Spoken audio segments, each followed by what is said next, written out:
Ораза тек тамақтан тыйылу ма? Құрметті бауырым, өзіңе белгілі болғандай, ораза араб тілінде саум, яғни тыйылу, барлық жаман іс-әрекеттерден тыйылу дегенді білдіреді. Сен осы айда қаншалықты тыйылып жүрсің? Көп адамдар ораза дегенді тек тамақтан, сусыннан тыйылсам болды дейді. Егер олай болса, қарапайым диетадан қандай айырмашылығы бар?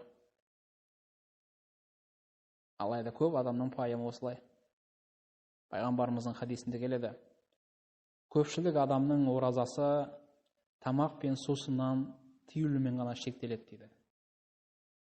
Енді бір хадисінде кімде-кім жаман сөз бен жаман істерін тоқтатпаса, оның тамақтан, сусыннан тыйылғаннан ешқандай пайда жоқ дейді.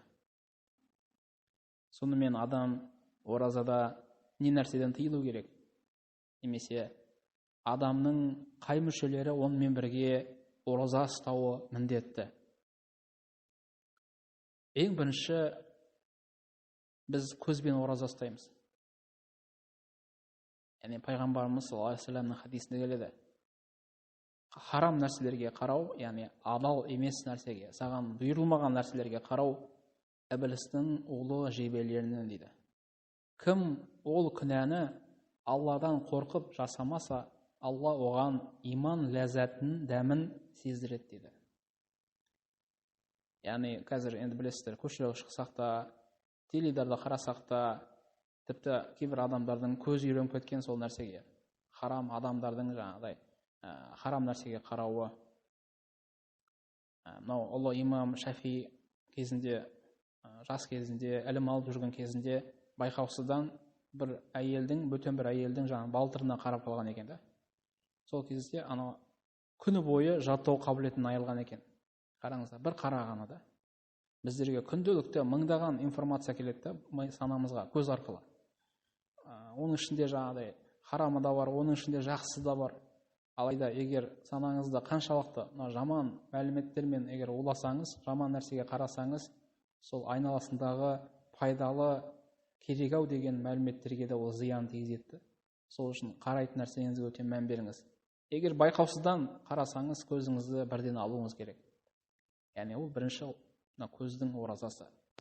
Екінші, құрметті бауырым, тілдің оразасы бар. Жоғарыда хадисте келді ғой, егер адам жаман іс-әрекеттерден, жаман сөздерден тыйылмаса, онда оның ораза ұстағаннан, сусыннан, тамақтан тыйылғаннан пайда жоқ деді. Яғни сол секілді адам баласы жаман сөзден тыйылу керек. Енді жаман сөз деген не деген нәрсеге келген кезде кейбір ойлауы мүмкін, жаман сөз деген ол тек балағат сөз шығар деп. Жоқ, тек балағат сөз емес. Сонымен қатар Аллаға серік қосуың, яғни Алладан өзгеден дұға тілеуің, сол секілді өзіңе қатысы жоқ сөзге араласуың, яғни біреудің ісіне араласуың, біреудің жанұясына араласуың, сол секілді сөзді көбейтуің, кезіндегі күнәлі істеріңмен мақтануың, біреумен ұрсып таласуың, біреуді қарғап сілеуің, әзілдің шегін білмей әзілдеуің, біреуді бір кемшілігі үшін келе кетуің, әжуалауың, тіпті біреудің құпиясын ашып қоюың, уәдеңде тұрмауың, орынсыз мақтануың, немесе біреуді орынсыз мақтауың, өтірік айтуың, біреуді сырттай ғайбаттауың, яғни жамандауың, адамдардың арасында сөз тасып өсек айтуың, осының баршасы тілдің оразасын бұзатын нәрселер, құрметті бауырым. Сол секілді адамның құлақ оразасы бар.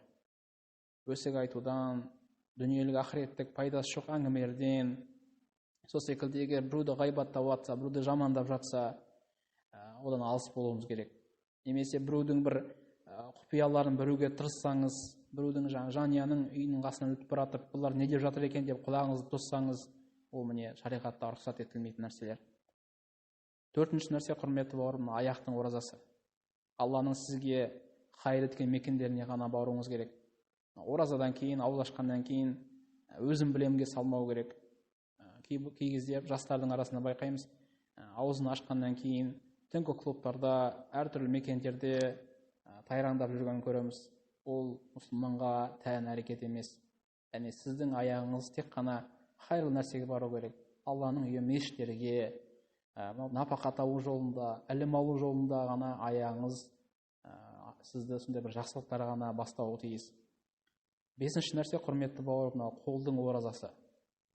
Егер күні бойы ораза ұстап, кешке ауыз ашарда өзіңнің арам жолмен тапқан егер табысыңмен егер аузыңды ашатын болсаң, сен бір жәннатта бір керемет зәулім үй салып, сол үйді өз қолыңмен қиратқан секілді мысалда болады, әсерде боласыз.